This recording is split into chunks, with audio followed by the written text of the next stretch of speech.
Hey, Doobert cheers. Welcome back to our show. I think you're really going to be inspired by our next guest. Back in 2008, he was actually given 90 days, Zach, to live. And that's really during that time frame, he founded Marley's Mutts, which 18 years later is still an amazing organization. And he's going to talk more about that and about positive change. Zach, thank you so much for joining us. Welcome to the show.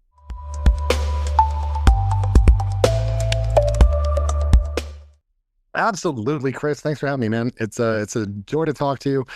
I haven't gotten to tell my story in quite a bit of time, and I feel like I don't think about it enough myself. So I'm happy that we get a chance to do this. And for me to you, thank you for Doobert. Thank you for what you do in the industry and what you do to bring together resources to help us make a difference. Well, I appreciate that. Thank you for that. So, Yeah, I got some transports questions for you by the end of this. yeah, right. I'm sure. Give us a little bit about you right now, Zach. Tell us who you are, what you're doing now. Yeah, sure. So my name is Zach Skow, Skow. I live in Tehachapi, California, which is about 2.5 hours directly north of Los Angeles. I was born and raised in Hermosa Beach, California, a small little one square mile town south of Los Angeles. And what I currently work on right now, like as I sit here in this seat, is I run a program at Tehachapi State Prison called the Peer-to-Peer Mentorship Program. And what we do is we bring in dogs like Blackjack Yeah. bring in dogs like Blackjack to run recovery and rehabilitation programs, which are specifically formatted on recovery, relapse prevention, trauma informed learning, and really trying to change the trajectory of high security incarcerated individuals to give them hope, redemption, and an opportunity to get out of prison and be successful. And we do that through the human animal bond, but we do that through a lot of unpacking of kind of proven principles within the recovery arena, both engaging in the steps of recovery as well as a whole bunch of different kind of modalities related to getting out of a rut and into a groove, with your recovery and your sobriety. So I do that class every Wednesdays at the Tehachapi State Prison. Obviously, for the last 17 years, I founded Marley's Mutts Dog Rescue coming out of liver failure, which you indicated, which you mentioned, which I'd love to unpack some more. But I also work for an organization called Cara Vida, and Cara Vida Foundation excites me for a lot of reasons, but primarily because I've been involved in this field for so long, and we've not really tied together and coalesced everyone around spay and neuter like we need to. And that's what Caravita does, is they're really trying to coalesce all of the factors and the movers and shakers and resources into pragmatic, practical, high volume, targeted, low cost, and free spay and neuter. So I'm pretty excited about Caravita, because they're such a group. They're a group of they've brought together a group of amazing rescuers, a lot of guys and gals that were involved in the LA rescue scene, my friends Shira and Lindsay, a bunch of folks that have ran rescue organizations. So it's just about pulling together all these resources, trying to get people to identify the primary variable, which is spay and neuter. The idea that if we don't get ahead of this and get upstream of the problem, then from a mathematical equation, we're never going to solve this. We quite simply can't rescue our way out of this. We are drops in the bucket, even collectively. And so what I really like about Caravita is one, the group, but just the message. Because if we can accomplish what we're trying to accomplish in Los Angeles County and get everybody coalesced around this mission, Yeah. and we are successful, then we can start to apply the same equation to other regions. And Los Angeles is obviously a great test case for this because there are a lot of resources, there's a lot of money, but it's also probably the number one city for euthanasia, both at the city and county level. California and Texas, as you know, are always 1 and 2 when it comes to statewide euthanasia. So, yeah, I also work with an organization called Sponsor a Pet. I'm essentially one of the coolest things about stepping away from Marley's Mutts, which I did a year ago. I stepped away for reasons that have to do with my ethics. And, I couldn't be involved in an organization that no longer shared my ethics when it came to financial responsibility and when it came to the operation of our seminal program, which was Positive Change, our prison program. So when that diversion happened, I had to stand on principles and leave. But ever since then, the kind of cool thing is that I get to work with who I want to work with and Sponsor a Pet, Caravita, and then creating my own program at Tehachapi State Prison have been quite fulfilling. And I'm a single dad. I have two little girls, 5 and 7. So I love being a dad. I love being involved in this work, and I'm really excited about the future because as you and I discussed, we got some fun things hopefully on the horizon. Yeah, I really love your passion for this too, Zach. I mean, I feel like, stuff happens all the time, as we know, but in your situation, you're pivoting, you're making this work. I mean, take us back to 2008 when you initially were going through probably one of the hardest times of your life, and then that's really what inspired you to start Marley's Mutts. Yeah, it was a very interesting time. I started my dad moved up to Mojave, right up into this area of Tehachapi, because his aircraft. My dad's an aeronautical engineer, so his design firm. He moved to the Mojave Air and Spaceport, and the Mojave Air and Spaceport, adjacent to his hangar, had an animal shelter, the Mojave Animal Shelter, one of only three Kern County animal shelters. So, even though I was in the throes of alcoholism and addiction, I spent a tremendous amount of time at that shelter. So I started in 2001, volunteering at that shelter, getting involved there, adopted, our first dogs from there. I adopted my Tug and my Marley from that shelter. But to speed through and kind of get to the nuts and bolts of this, I started to turn yellow in 2007. I'd been drinking 24 hours a day. To that point, I was a very lost, and I was devoid of self-esteem. I had an absolutely abysmal self-image. I could not stand myself. I really, pardon my language, but believed I was the piece of shit at the center of the universe, meaning I didn't think much about myself, and that's all that I thought about was just how worthless I was, how I dragged my family down, how I couldn't get out of my own way. It was this kind of self-fulfilling prophecy of addiction. And the only way I could really tolerate being with myself, like being alive and in my head, was drinking alcohol, all day long, and just trying to kind of numb the pain. And at the end there, I wasn't trying to, become hammered. I wasn't trying to drink to get this amazing feeling. I was just trying to drink to stay even, to stay non-suicidal, and to keep myself from these really dark thoughts that would constantly perturbate in my mind. So when I went into liver failure, I stayed away from the hospital for as long as possible. I ignored all the signs. I mean, I was completely yellow. I had a huge belly that was filled with blood and bile, and I'm ignoring all the signs. And it wasn't until I started to leak blood from both ends, from my rear end and from my mouth, that I couldn't hide it anymore.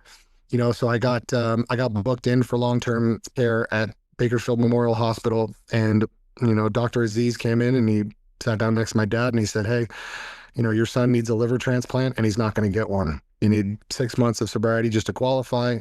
He's dying, and this is a very tough situation, and we're going to keep an eye on him. We're going to try to make him comfortable, keep him out of pain, but we don't do liver transplant at this hospital, and he's not eligible for a liver transplant, period." So it was a very dark time. There was no hope there. My friends came and visited me in the hospital, and I quickly got addicted to Dilaudid, which is like fentanyl in the hospital for pain, very quickly. So as soon as I got done with alcohol withdrawal, I went right into that addiction for the next 5 weeks, just Wow. getting shots of Dilaudid every 3 hours. And then, I'll try to speed through the process, but it was hopeless. It was a very hopeless time. And I had my first meeting of a 12-step meeting in the hospital, where I kind of came to in my hospital room, and there was these dudes there, tattoos. They look like Mormons, short sleeve shirts, ties. Yeah. I'm going, "What is happening here?" My dad's going, "What is all this about?" And they had a meeting with me. And that was the first bit of hope, because the man leading that meeting had gotten through hepatitis C liver failure in prison. So all of a sudden, this guy at the foot of my bed, this kind of hope personified. And it really helped my dad, who's an engineer. My dad's an aeronautical engineer, so he's all about solving problems and trying to get to the bottom of it. And he wasn't going to let his son die, So my dad really hunkered down into the mission of trying to get me a liver transplant. That's all he focused on. And I got sicker and sicker. I was doing frozen plasma transfusions to try to get a proper biopsy. They're trying to throw everything at the book, but I was just getting sicker and sicker and sicker. And kind of out of nowhere, after, a month and a half in the hospital, we got notified that the transplant hospital at Cedars-Sinai was willing to see me. And, my dad said, "All right, we're speeding down there. This is our chance to get into a transplant hospital, Yeah. kind of circumvent the rules." And the doctor said, "Of course, you're not leaving here. You can't leave here. You're far too fragile. He's going to die if you leave here." And my dad said, "We're leaving," and signed me out against doctor's orders, had to sign all this paperwork saying that, we understand the risks of this. And we sped down to Cedars-Sinai, and they admitted me into the program. And they said, "Look, if we keep you here, you're going to die. They'll be put you right back on Dilaudid. So we're going to send you home, and you're going to be very sick, and you're going to need to stay near an emergency room. And if you can survive your 6 months, you'll get your liver transplant. And so that was the instructions, and was go home. And my dad's an engineer. He's not a nurse. Yeah. And he's going, I got to take care of my 28-year-old grown man son who's in liver failure, who's addicted to Dilaudid. How are we going to do this? But we got through it. I got through the withdrawals, not before getting shots of dope in the emergency room for about a week. And then I changed, I got really suicidal when I got home, really suicidal, because I knew I was going to die, and I knew how much of a burden I was, and I knew how much of a just shitty human being I was to be around. And I was just so ill, I'm just so ill. You're just bleeding like out of both ends pretty acutely. And I was yellow. I couldn't go out in public, but I had to go to meetings every day. So I'm feeling really ostracized just the way I look. And it was after a real special moment with my dogs in the bathroom. I'm sorry to be graphic. It's not my intention. It's just what happened. But I had soiled the bed one night, and I went into the bathroom to try to clean myself off. And I walked by the mirror, and I'm looking at myself in the mirror, and I just couldn't understand what was looking back at me. I had this sunken in eyes, and I was like a gray yellow color, and I was nude, so my whole body was purple, and huge belly. I had these varicose veins that were feeding this massive belly, and I still had my catheter stuck in my back that they were using to drain me. And it was just I just couldn't understand what I'd become, and I had a really hard time digesting that. And when you see your own eyes, like when your own eyes are looking back at you and you don't recognize what you're looking at, it is a existential, catastrophe, to say the least. So I was so consumed with like the idea of ending my life in that moment, just so consumed with it. And then I look over at my dogs, and they're all over there by the toilet, all three of them, Tug, Marley, and Buddy. I'd spent a lot of time at the toilet, so they were used to that. And they're all just looking up at me like, I'm the greatest person that's ever existed. And then though I can't see myself, that they can still see that I'm in there, and then I have that there's reason to hope, and that there's a person in there that deserves to be loved. And I had not loved myself in a very long time. I had not had any love for myself. I had a really acute hatred for myself. And when you hate yourself to that level, it's really hard to tolerate yourself and just be in between your own ears. But the love that they looked up at me with, and those wagging tails, and that just unconditional support, it really buoyed me and helped put some wind in my sails. And I didn't go to sleep that night, and stayed up and journaled and tried to write down what I was feeling, and watched the sunrise come up. And that was really the first day of the rest of my life. That next day we started walking. I made an effort, even though I was on crutches at the time, to try to start walking and just be out in nature. And because what my doctors had said is that all this fluid, this liver failure, I had to move. All my muscles had become atrophied in the hospital. So they told me to get out and move, change my diet, and that's what I did. I changed everything about my life. I went to 2 to 3 meetings a day. I started to not feel sorry for myself, and I started to deal with what was in front of me. I changed everything that went into my diet. I started eating the best possible vegetable smoothies and grilled vegetables and chicken, and I started to rapidly improve, and within this process, I started to bring more dogs into my home, because I was fostering for years for a variety of different organizations. So during this process, I got my 3 dogs, Marley, of whom this boy behind us is a Rottweiler pit bull, and he just had the best energy. And so we started bringing dogs into my home, and my whole life went into them. So instead of feeling sorry for myself and wanting to kill myself, my life went into my dogs. And just taking that burden, that obsessive burden of suicidal ideation, and thinking low of yourself, and transferring that energy into being of service to something other than yourself, was the absolute ticket for my life. And it's the ticket for every person striving for recovery. The way through to recovery, and the way to initiate recovery, is by being of service to others. It sounds strange, considering you're the one who needs the help in the moment, at least ideologically, but we end up being so greatly of service to ourselves when we help others. And my whole life changed when I dedicated it to the dogs. My whole outlook on life began to change. I began to more physically. I was getting more confident speaking up in meetings. I was learning how to live sober. I was putting some time, under my belt, right? And long story short, by the time I got 6 months of sobriety, I no longer needed a liver transplant, which in and of itself is completely miraculous because Yeah.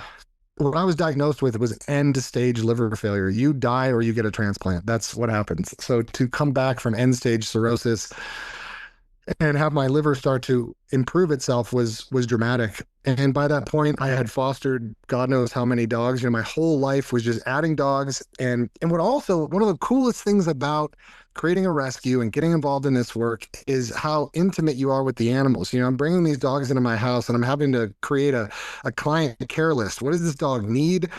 And how do I fulfill his needs? What does he need for in a training sense? Do I need to crate train him, leash train him, all these things? But then also as a used dog salesman, you have to advertise them. They can't speak for themselves. You have to get them out there and speak for them. So I started creating these ridiculous posters, like wanted posters for all my dogs. And the posters would be plastered up all over town. I had like 9 different places. I put all the dogs I was fostering, and there were stories about like why the dogs were locked up, like nudity in public or streaking or peeing in public or a Right. disorderly conduct or fighting with your cellmate or whatever, just ridiculous things. And people got a kick out of it and they loved reading them in the newspaper. And so I'm sending all my stuff to the newspapers. I'm putting them up all over town. I'm like the yellow guy in liver failure that like made good in this little small town of Tehachapi. And people just kept pushing me. They just kept saying, "Hey, you should do this." And I'm like, "What do you mean?" They're like, "You should start a dog rescue." And I'm going, "What?" They don't let drunks just start nonprofit organizations, do they? And sure enough, they do. Why So not? Right. yes, so I just kept pushing with that, and before you knew it, Marley's Mutts was formed, and I created Marley's Mutts, the name for it, because back then in 2008 we had several purebred rescues in the area. We had a Lhasa Apso rescue, German Shepherd rescue, Doberman rescue, but no mutt rescue. And every dog I had was a mutt, and all the dogs we had in the house. So, it was like the rescue for the mutts, we called it Marley's Mutts because he is just such an incredible pack general. He really helped me keep the energy where it was conducive to calm and harmony and helping dogs get along with each other. So, yeah, Marley's Mutts was purely born out of desperation. I never intended to create it, but the act of caring for these animals and really giving my life to these animals took me out of the equation to a degree, which was so important. And I was able to focus on their wellness, their well-being, and what they needed.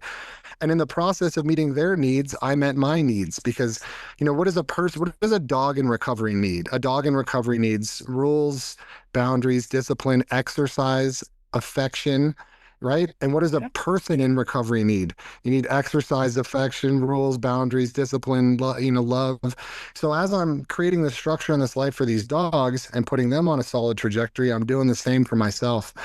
And I've just really never stopped. My life's been dedicated to the animals and trying to help animals and trying to really drill down on and mine the human animal bond and what that's capable of in terms of mutual rehabilitation. What a powerful story. And I really appreciate you sharing the details of that because now you fast forward, right? 17 years later, I mean, tell people what Marley's Mutts has grown to become. Yeah, yeah. Again, I left Marley's a year ago, but Marley's grew into just such a special organization. I always wanted to address it holistically. I didn't like this idea of just rescuing one dog at a time or 5 dogs at a time or 10 dogs at a time. I wanted to address the issues socioculturally and also have other mechanisms that were effective in saving lives. And so one of the first programs we created was Miracle Mutts. We created that program while my mom was in recovery at the Mission at Kern County, one of the homeless centers we have here in Bakersfield. And we did that with Liz Cover, who's an amazing a behaviorist and now clinical psychologist for humans. And the idea of Miracle Mutts was to take our certified therapy dogs and bring them into schools, churches, prisons, jails, anywhere that the human animal bond will help increase empathy, conscientiousness, and kind of push the agenda of the animal welfare industry and all the crises that we were facing. So, and then soon after that, we created Mutt Movers in line with Motor City Buick GMC. They gave us a bus and a van. The idea being that California is where all these animals are being euthanized. If we can put them on a bus, schlep them to the Pacific Northwest, schlep them, which you know all about, schlep them to Montana, the Northern Dakotas, get them into Canada as well. So we've had a lot of success moving dogs out that way. And then my favorite program is the Positive Change Program. We started that. We started trying to create that in 2014, and then we got accepted in 2015 to begin at California City Correctional Facility. And what that program, I created the program for foster homes because the Marley's Mutts as a company needed more foster homes. I think at the time we had like pretty good, like 40 foster homes, which is great. But we had difficult dogs that needed structure and they needed really let me ask you, what are the dogs that are most euthanized in California? Like what kind of dogs? I mean, any dog that looks like a pit bull, right? Any Yeah, buck-headed dog. sure. Yeah, young pitty mixes and large dogs because Yeah. their liabilities, right? If they're not leash trained, if they're not crate trained, if they're not social, then you got all these problems. People are much less likely to take a gamble on a large dog. So Right. the idea was to be able to provide the structure, the rules, discipline, exercise, affection, all these things that the animals need in prison, and therefore we could double or potentially triple our foster capability, right, for some of these difficult dogs. Back then, we also didn't have a facility, so we were completely foster based. No. And it just took off. It just took off immediately, and we quickly added not only California City but Corcoran State Prison, B Yard, which is the most violent yard in California at the time. We also opened programs at North Kern State Prison and Wasco State Prison. We since ran the only girls juvenile live-in prison program where dogs are living with incarcerated girls. We ran that for 6 years. We had a female federal Bureau of Prisons program in Victorville, as well as a boys program in Malibu at Camp Kilpatrick. So positive change is really where my heart is because I've been able to watch, we've been able to emulate what the animals did for me with so many of our students. And our students are long-term incarcerated. So these are, our typical student is kind of a, mixture of black, brown, and we have every race, but these are gang members who were convicted of loss of life crimes in the 90s and early 2000s. So a lot of our guys have been in jail or in prison for 20, 30, 40 years. And to see what the dogs were able to do for those guys, many of whom had not seen a dog in decades, is just remarkable. It really helped put them on a path or a trajectory of hope and opportunity through sobriety. They're caring for something. They're being of service to something greater than themselves. Their families are getting to see them on our social media, being of service to the world. They're getting to really fundamentally change their lives. And like I said, get out of a rut and into a groove. And the benefits of that have been the second, third, fourth order benefits are remarkable. Like we have 35 formerly incarcerated dog trainers who are out here on the streets, most of whom work in greater Los Angeles, who are doing rescue rehab. They're doing acute behavioral training. These are some of the best trainers you can imagine because they've been training dogs for years in the prison, living with dogs that they're training. So what we're really onto is a program that has the ability to create social change in a way that is truly reformative, where we can open up the entire pet industry to employing formerly incarcerated dog programmers because so many of the formerly incarcerated don't have a way to get hired and really to get out of jail and stay out of jail. The recidivism rate is 70% in California because guys don't have opportunities. They go right back to prison. It costs 110 grand per year just to lock them up. And it's a completely nonsensical punitive model that hasn't worked whatsoever for decades. So we're trying to really blow up that model. We have great cooperation with our prisons that we work with, and these folks really want to see programming. The First Step Act really helped in 2018 when it comes to federal programming and allowing for more programming. But we are able to really Prison and the Positive Change Program have become a rescue rehabilitation factory for dogs and people. That's the long and short of it. You put these dogs into a difficult maximum security yard. The yard's going to become less violent. There's going to be less drug use. There's going to be more cooperation with staff.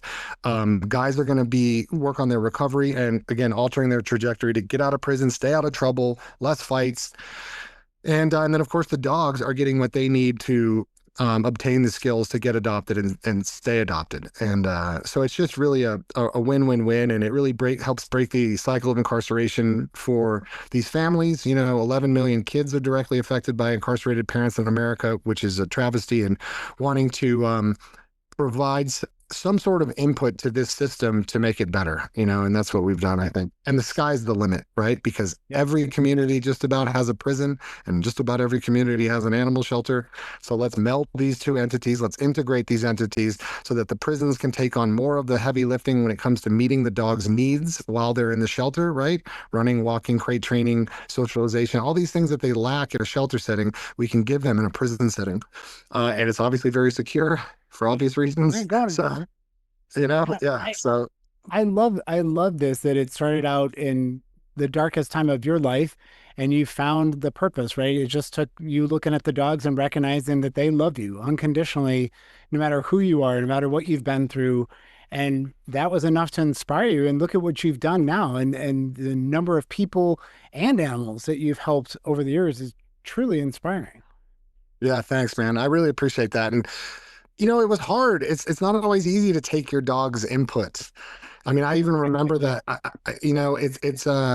One of the things that's helped me is having kids because I'm more connected to childishness and childlike nature. So I'm more able to get myself on the ground to spoon with blackjack over here, and really Yeah. feel the vibe, like allow the healing to occur because, and I think that's really important. And in that moment in the bathroom that I shared with you, where my dogs were able to give me some of the light that I lacked internally, my tendency was to ignore them, but I really had to realize like they are seeing my soul. They're not just seeing the guy that feeds them, that this love comes from a deep place and on a level of understanding, especially considering how much time I spent with those dogs because I was in active addiction. And anybody out there who's in active addiction, you spend a lot of time isolating. So you're with your dogs constantly. They've seen the absolute worst of you. Like, I feel like I should write a letter to my dogs of past to apologize for what I put them through. But yeah, sometimes we have to be open to the message. And, it's obviously easier for us to receive messaging sometimes from people in a language that we understand. But if you can open yourself up to what your dogs are willing to give you energetically, it can really change your life. And it can give you a lot of the support you need outside of people. Yeah, so don't be so quick to downgrade or take away from your dog's energetic inputs. Like, feel that love. Take a minute to cuddle with it. Maybe cuddle in bed before you get up. Cuddle, get on the ground and cuddle with them at night. Like, I always feel some bit of a reset when I'm able to sort of humble myself and get into just like a frolicky, ridiculous moment with my pets. Yeah. You start to realize what really matters in the world, right? And not all the crap that we pretend matters, but the love of the dog, they live in the here and now. We're their person. They love you unconditionally no matter what. They don't care if you're rich or poor, fat, skinny, doesn't matter, right? They just love you no matter who Mhm. you are. So Yeah. And this brings up a good point. I stumbled onto this app called Jasper, which has to do with pet grief. And Jasper has been incredible because, those of us who have gotten so much from our animals in terms of that unconditional love, when we lose them, it creates a massive void because here was this thing, this entity that unconditionally loved you. And so many of us, our life experiences tell us that human love is conditional, even from our parents. I think so many of us, dude, I'm a Gen Xer. I was born in 79. Like, a lot of us really struggle with this idea that we are, no matter what, safe in our family setting, that we can't be ejected from or kicked out of our friend groups or our families or whatever. We really struggle with this. yeah. So it's been a really interesting journey, sort of, especially within this app, because it's like a safe place to mourn and not just mourn, but like follow other people's leads who have done so courageously and effectively. And I think it's also going to help me in terms of how I mourn people later, Yeah. in my life. But yeah, I was actually going to bring that up to you before we started because I was so tickled by how simple that process is. Like, have you noticed how difficult people have it with pet loss and how it's just like online when you see friends or whatever post about it? It's like they're It's just like up losing a against this, human. or worse, this Yeah. grief wall that they have no idea how to process because it's not culturally the same thing as losing a person. We have this guidebook or at least some form of a North Star to head towards when someone dies. But when it's a pet, we feel guilty about being as emotional. We're not exactly sure how to navigate it. And so yeah, it kind of gave me permission to dive into pet grief in a more fulsome way, and it's been nice. It's been good.